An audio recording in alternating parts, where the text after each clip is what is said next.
Hey everybody, it's RJ, your host, and welcome to Hash It Out. In this episode, I'll be speaking with Nate Ferguson of Jetty Extracts about the benefits of solventless cannabis extraction methods and the goal of creating clean cannabis products.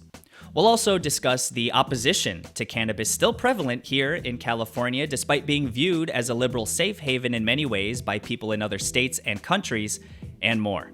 Without further ado, let's hash it out. My guest today is the co-founder and chief product officer of the cannabis extracts company Jetty Extracts. Welcome to the show, Nate Ferguson. Hello, sir. Hello, RJ. How you doing? I'm doing all right, man. How are you? Where are you joining us live from today? Live from Oakland, California. Love to see it. And I understand that you're kind of on location. I understand that at any moment you could get a delivery, like things are moving and grooving over there. So how's it been so far this year? It's been, the cannabis industry is crazy. So it's a roller coaster ride for the last 8 years since we've had Jetty Extracts. It's been up and down, and this year's no different. Yeah, totally. And you mentioned just now that you have been around for 8 years, and I understand that the idea of Jetty sort of spawned when you were growing hydroponically indoors back in during the Prop 215 days in Vista, California. So for those who may not be familiar, just tell me more about how the company came to be and how you've grown to the size you are today. Sure. There's a lot of, interesting things that kind of led us to, starting Jetty Extracts. One of those is the story when we were growing hydroponically in Vista, where we were on a second floor building and one of our hydroponic reservoirs full of, 50 or 100 gallons of water, it flooded.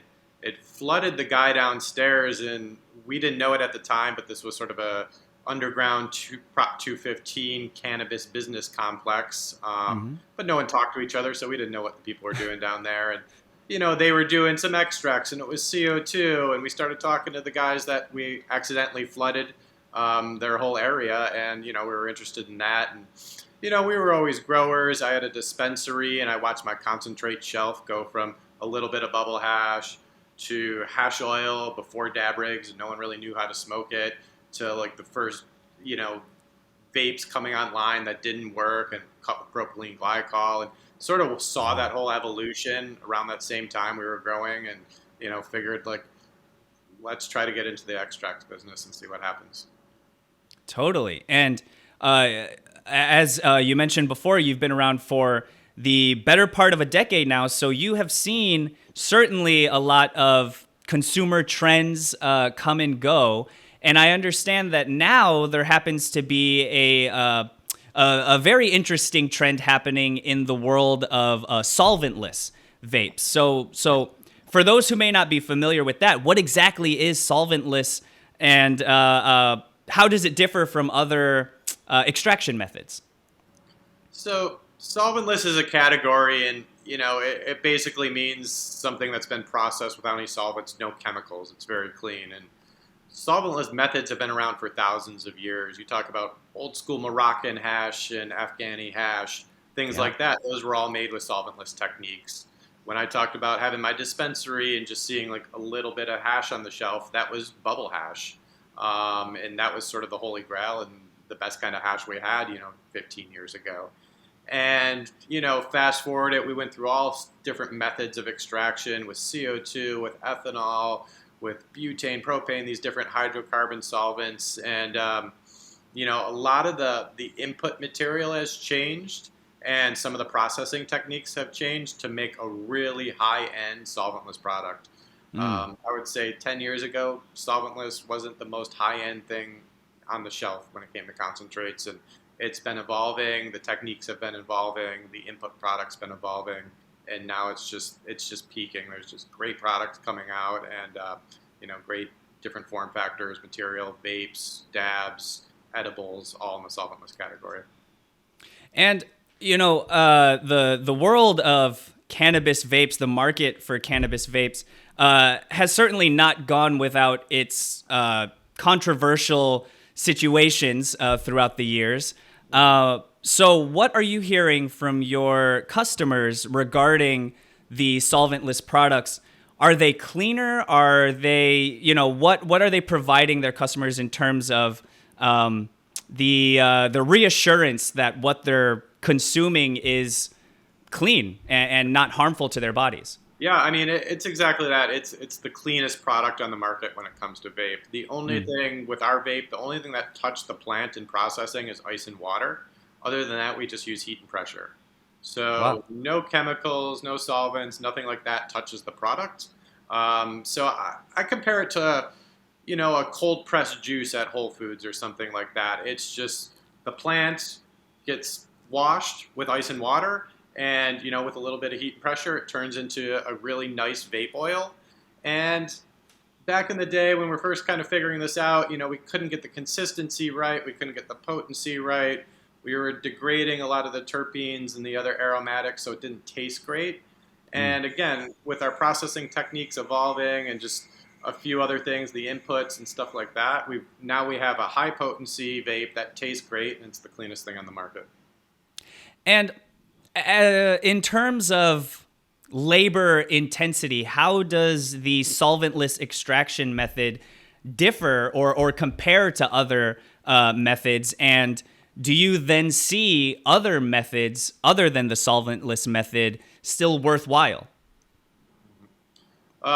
It's certainly a labor of love right now. It's our most labor-intensive product we make. We have a whole solventless team that's large and ever-evolving. So it's a very slow, manually intensive, painstakingly slow process to make solventless product. Whereas live resin, 4 years ago, it was really hard to scale. You didn't see it much. And now the equipment has really evolved into this like really high throughput, big scaled equipment. So, from a cost standpoint to the consumer, you're going to find other products that are a little bit cheaper, and they're still good. I don't want to knock live resin or distillate products. They're good. They're clean if they're made well. So you're going to see the solventless products just a little bit higher in the price category than everything else. For that reason, it's just a lot of labor, and it's a lower yielding product than everything else. I see. And you mentioned that the solventless extraction techniques have been around for years, for generations even. So do you then see a way of bringing down that labor cost for your solventless extracts, or is that still, is it still sort of in its nascent stage?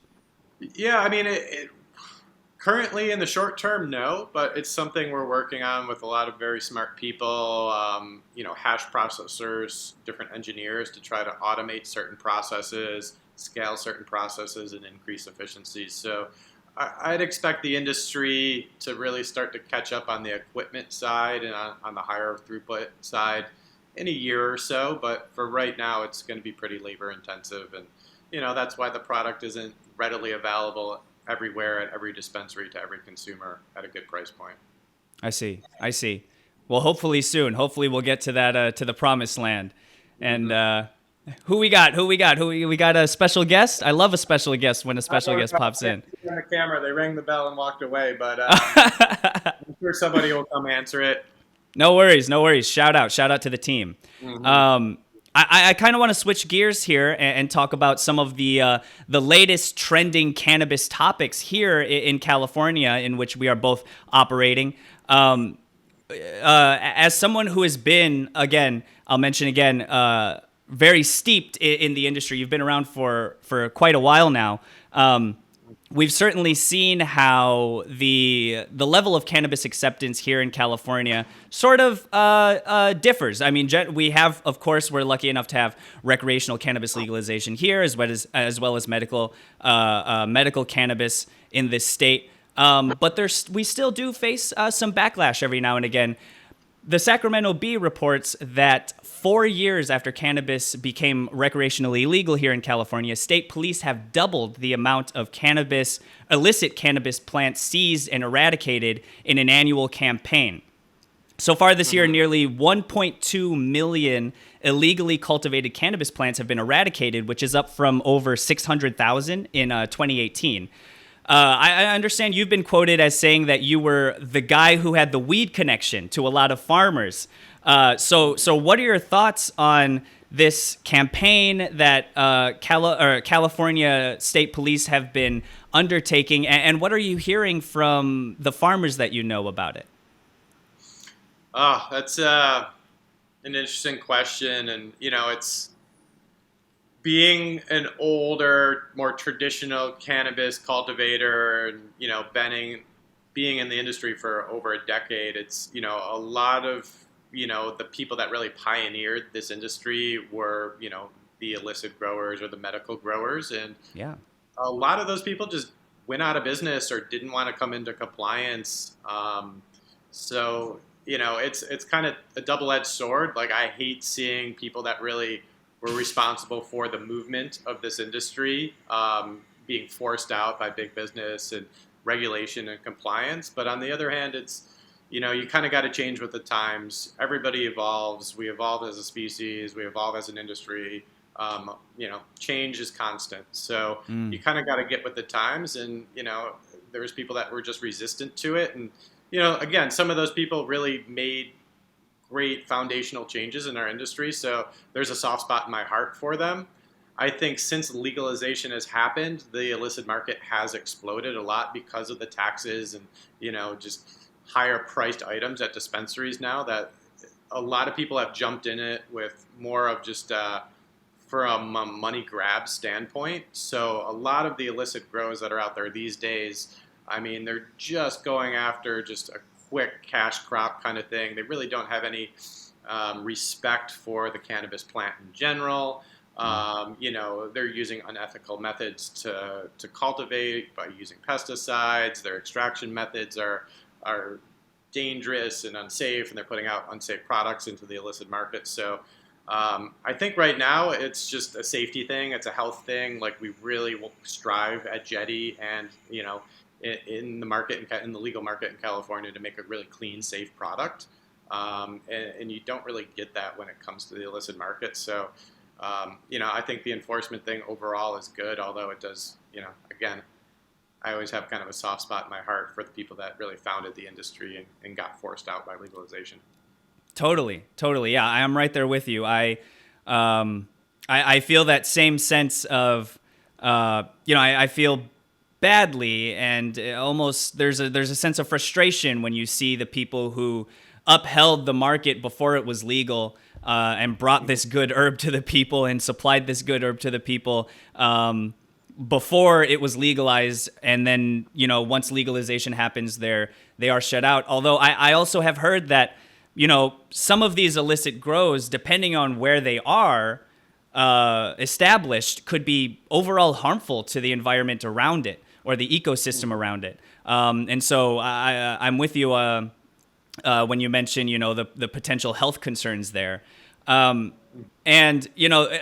this is a little funny side note here, but this past summer, California Congressman Doug LaMalfa, who I honestly, I was ignorant. I did not know who they were until they posted this video online of them using a bulldozer to join in on the illegal cannabis grow eradication project. It was a great moment for him. He loved it, according to that video. So, to those in other U.S. states and certainly other regions around the world, California is often seen as sort of a liberal safe haven for a lot of ideas and concepts, particularly cannabis acceptance. However, you and I both know that there is still a level of opposition that we face here in California. There are certain municipalities that don't allow cannabis retail and things like that. So tell me about the opposition that you still notice in this state regarding cannabis, if any. Yeah, I mean, we went to Oakland and moved to Oakland and put our facility here because it was the most liberal city and municipality in California at that time. They actually had an ordinance for extraction, which was great. So, but we were forced out of other parts of California, other cities, because pretty much ran out of town. Basically, we've taken raids and had cease and desist letters sent to us, and it made it really difficult for us to operate, even though we were operating safely and abiding by the law the best we could. Just there's just general taboo around cannabis, and there's always going to be the conservative mindset out there that cannabis is a drug and a gateway drug and all these things, where really it's just an herb that helps a lot of people. So and to this day, we still do see it. Like you said, there's a lot of municipalities that, are banned cultivation, banned retail, and, really frown upon it. But overall, the mindset is changing, which is great. And in the nation it is, and overall in the world, globally it is. So Totally. it's just a movement that's slow and steady, but I think California is a big part of pushing that movement. Yeah, totally. Slow and steady. I've said it before on this show, but a social perception of something, a societal perception of something, is a very large frigate to turn. It takes a lot of wind to move that ship even an inch. And so it is very, very slow moving, as you say. So in your mind, in your point of view, what remains to be done as far as breaking down the stigma regarding cannabis? What else can we do? I think, obviously the more states that vote to legalize cannabis, whether medicinally or recreationally, is definitely going to help, change the wind in the sails, so to speak. That's a big part of it. I think the more states that come online and just see it really help people. I mean, there's tax revenue and all these things that, the monetary piece of it, which is, we're bringing in all this tax money for our state or our county or whatever it may be. And that's great. But really, when you have a personal experience with it, when it helps your mother, your aunt, your child, if you're, giving them some CBD for seizures or whatever it may be, even if it just helps somebody that's generally grumpy or ornery or had a bad day at work, just relax a little bit. And want to come home and hang out with their kids instead of just hit the bottle or something like that. I think those personal experiences really help.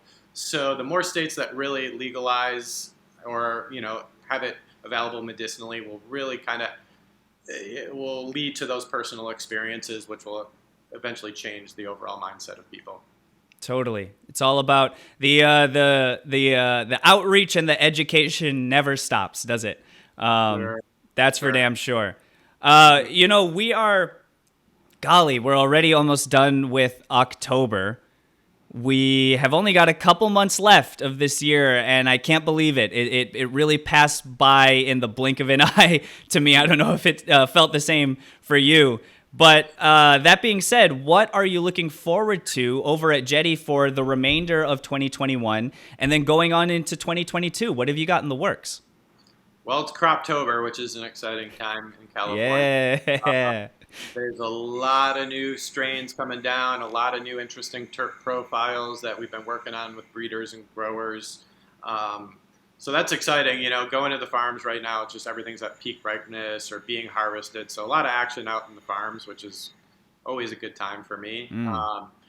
And really, a lot of the strains that are being grown for Jetty and cultivated for Jetty are solventless strains. So when we talk about the solventless extraction, there's a lot of different methods, but our method specifically and the live rosins that we're making, only certain strains work for that. So we have a lot of interesting strains and terpene profiles that are being harvested as we speak that are going to be used in the solventless line, which is a big part of our focus. It's something we really believe in as far as the cleanliness and the quality of the product, and really just focusing on getting as much of that out to the people as we can. I love it. I'm all about keeping it as close to the source as humanly possible. So I love to hear that. For those who are interested out there, for our listeners and our viewers, where can they keep track on all that Jetty has going on over on the World Wide Web? Sure. I mean, we're on all the media platforms, the website, jettyextracts.com, at jettyextracts on Instagram, Facebook, all that good stuff. So I think some of us are a little bit older and maybe not the best at updating all those platforms, but we're usually within a couple days of something new dropping at a new dispensary or something like that. So Yeah, those are the best places to really keep up to date. We try to send out monthly newsletters, things like that. So we do try to be as informative as possible. But things move a million miles a minute here in the cannabis industry and at Jetty. So yeah, we try to keep everybody updated the best we can. For sure, for sure. And interested listeners and viewers can go to, is it jettyextracts.com, right? Correct. Yeah, that'd Simple be your as best that. source for any information, any new information. Love to hear it.